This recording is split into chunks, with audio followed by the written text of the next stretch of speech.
Alright, so I've got the layers up here, just so you can see the layers that I've made in case you wanted to look at that. And you can see the line weights I've set fairly roughly, but they should be pretty close to what the final line weights for these layers will be.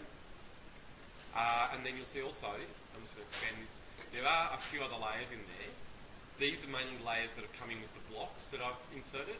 And so you'll see that as you start adding blocks which are from other files, you'll get the layers from those files as well. So just be aware of that, it's not a problem. Again, just something you need to be aware of. So I'm going to close this for now, and then I'm going to do a couple of things with these blocks. So these are the ones I inserted earlier, and I can highlight them, and just like any other objects, it'll show you the layer they're on. So if I press escape, you can see it's going back to the kitchen layer because that's the current layer, in other words, the layer I'm drawing on, and new things will be on that magenta layer. But again, if I select these bathroom fittings, you can see they're on, in this case, I've got them on this built-in layer. Now I want them to go onto my bathroom layer, so I'm just going to choose that from the list, click bathroom, and you can see they've changed colour. Now, many blocks are going to do that, but again, you need to understand how they're made and have an idea about layers to really know what's happening there. So just be aware of that. Some things will change. You can see the outer line did change, but you might have noticed as well that the inner line didn't change. I'll just show you that again. When I select one of these, choose a different layer, you can see part of it is changing, but not necessarily all of it. It's all to do with the way the block's been made. And so what I'm just going to go through now is how to change blocks when you need to, and also how to just maybe do a few more things with them. Because here you can see we've got the bathroom, which is not long enough for that area. So I'm going to stretch it out. I'm going to get rid of that line first, and then I want to use this stretch command to extend that. So if I click on stretch and go across right to left, and I'm going to include all the things that I want to extend. Enter. I'm going to click a point in the corner to pick it up, and then I'm going to take it up to the corner where I want it to go, and it hasn't worked. Right, now I did everything right there except for one important thing, which is to not think about this as a block. Okay, again, it's all one object, so I can't easily change that without breaking it apart. And so the easy way to break anything apart in AutoCAD, maybe you remember, exactly, explode is your best friend. It works on anything in AutoCAD, which is a great feature. So if I've selected the bar, I can click explode, and it is just lines like anything else. Notice the ones on the outside go back to layer 0, but that's alright, I can cope with that. So I'll delete those extra lines that are over the wall, and this line on the outside I will put onto my bathroom line. I'm leaving this one because I'll get rid of that in the end. So now I want to extend this path to the corner. So I'm going to use stretch. And stretch can be one of those commands that's really useful, but it's surprising how many people can't use it just because they don't understand some of the basics of the program, things you do all the time, like selecting. Why would you use stretch as opposed to severely align? Just like line. Oh, well, I could, but then I have to extend the lines up, and that's a lot of work. Exactly, yeah. But stretch will do it all in one go. So with stretch there, the main thing to remember at first is that you select right to left to a crossing window, which is the green one, not the blue. So right to left, not left to right. And that's really the main thing. If you remember that, stretch should work for you most of the time. So if I go across or around the area or over the objects that I want extended. So if you just look at what I'm doing there, these two lines, if you look at the corner of my rectangle, this line and this line, the two horizontal lines, I want them to move up. But then the vertical lines, here, I want them to extend. So you can see from the window shape I'm making, that's what I'm telling the program. I've made my window. Now if I press enter, I can click a base point to pick up my objects, a new point to place them, and there we are, I've done a simple stretch. So I'll show you that again with a different example. I'll delete that line first, and now I've got a window here that I want to copy, so that's another thing you probably have to do.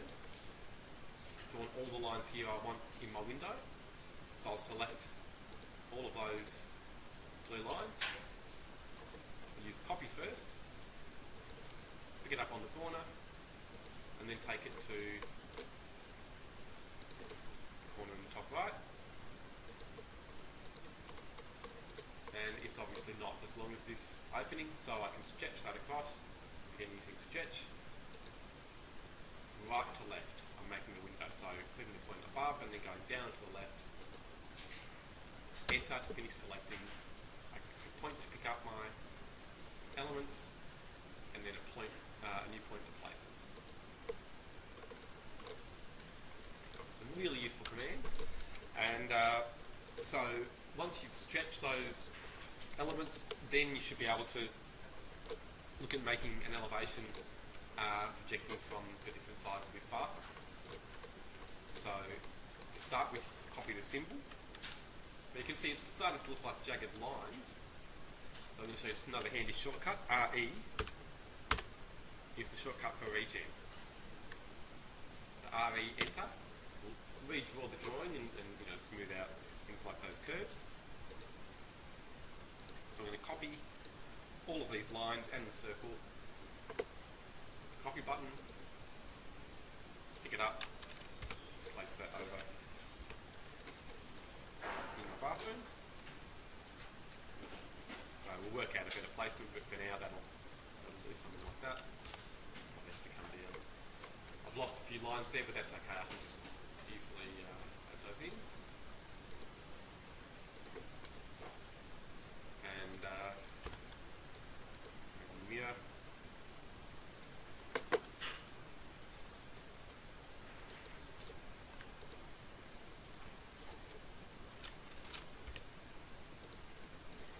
Okay, but you can see we're starting to get a lot of standard elements, things that are repeated throughout the drawing. And these doors are another good example. And so you can try making your own blocks. You're not worrying too much about layers or those other things that you need to think about with blocks as well. Just to show you the basic idea with making a block, I'm going to select all the objects I want in my block, and then just on the Insert tab, go to Create Block. I'm going to give it a name, so I'm going to call it Door 900. That's my opening size. And then this last step is the main one I wanted to get you thinking about, the base point. So if you click a base point, like the corner of the wall opening, then that's the point you use to place the block. Okay, so it's this corner here, and that's all done, so I'm going to click OK. So that object's already a block, that door. If I have any other doors that I want to be the same, I'll just delete these and bring them in the same way. Now I can go to Insert. There's my door in the list. Insertion point should be on usually, and probably rotation. Usually not scale, like I'm not usually, almost always leave that off. So I'll click OK, and now I can see the door on the cursor.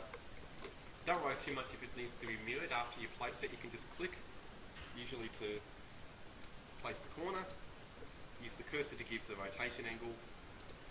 I'll show you an easy way to flip that door afterwards.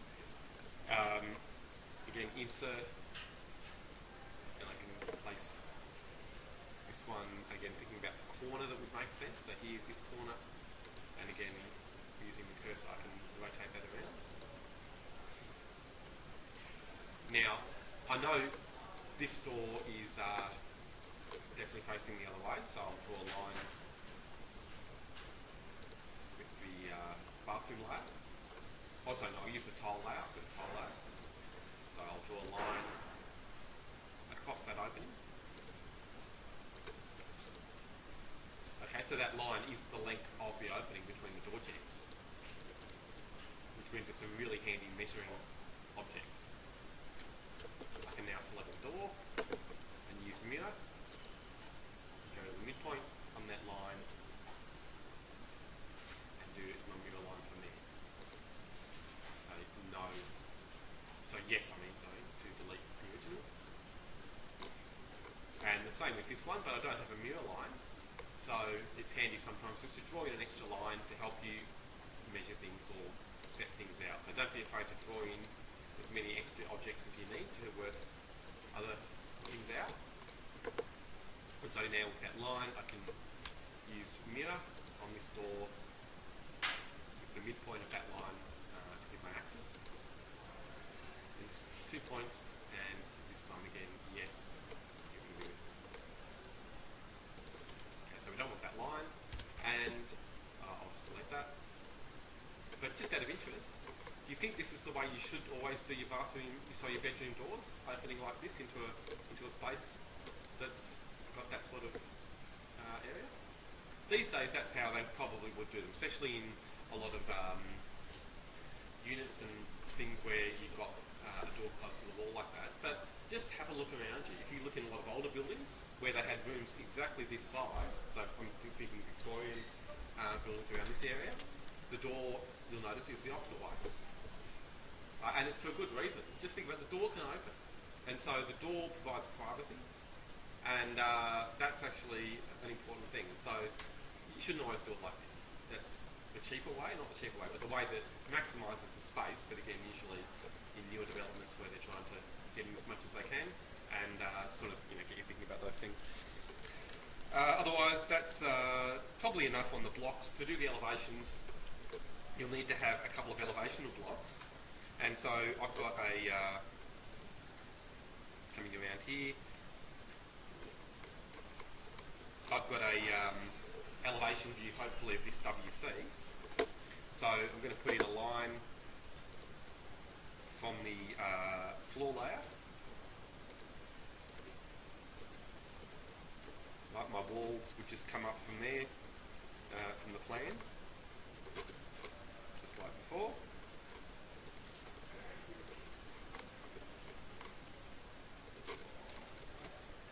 Okay, so I'll worry about the ceiling afterwards. But for now, I'm just going to fillet these to get a start on the bathroom. And then something that's going to save you a lot of time and effort here is having those elevation blocks for the bathroom. So again, with insert, I can browse and find some of those. Oops, I don't want to follow there. So into AutoCAD Library again, and sorry, I was in blocks 2D, and bathroom, and WC fans. We don't have the elevation from the side here, by the looks of it, so I'm going to see if in the Chroma folder we've got something to do for the time being. Yeah, okay, so these Chroma Sovereign elevations I think are going to work pretty well for this plan, or with the plan. So I'll just do that by eye for now. So you can see it's actually upside down, but that's okay. I can, again, just place that by eye to begin with. So in other words, just anywhere for now. And then I'll use the mouse again to give the rotation angle. And now I'll use move with that selected. I'm going to click the move button. Base point on the bottom of that drawing elevation, and then I'm going to take it so it's perpendicular to the line of the floor. So I know that it's touching it, sitting right on that line. And now again, I'll move that to the side, but I want to line that up properly. So I'm going to get a line from the midpoint on my plan of the WC, and then make sure that's a straight vertical line. And then I'll again move this WC. So you can see there the base point wasn't very well set up. It's off to the side in empty space, but that's okay. I can still use move here and find the midpoint on the bottom edge of that base of that WC, and then take it over perpendicular to my measuring vertical line. Don't need that anymore. Then the same with the basin and the bath. So here I'll draw a line in advance for that basin. Notice I've got nearness on, so I'm getting any point on that line, but as long as I come across to where the midpoint is, it will give me that. So there again, nearest, nearest, nearest, but the triangle tells me that it's the midpoint. So I'll bring that up. And again, insert, browse, and we'll get the basin.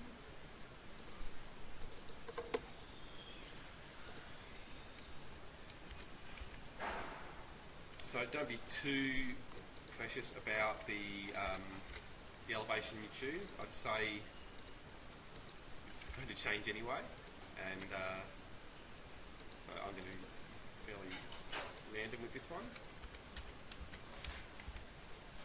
but it has to be a front elevation. There we go, that'll do. So again, you can see this one's come in upside down. So initially it just needs to go in the right angle.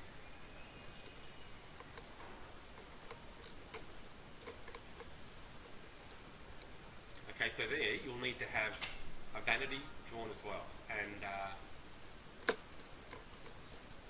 were you given a vanity size? I think you were. There's something about the vanity measurements, I think.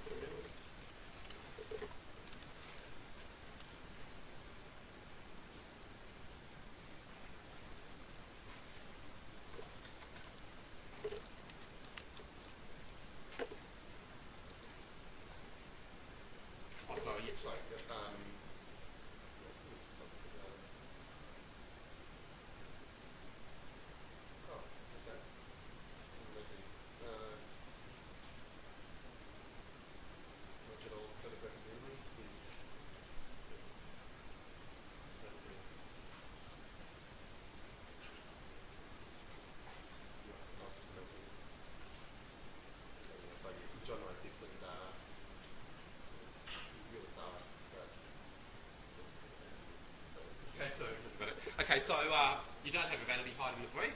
I'll just give you one. You can make it 600 from the ground to the top of your cabinet,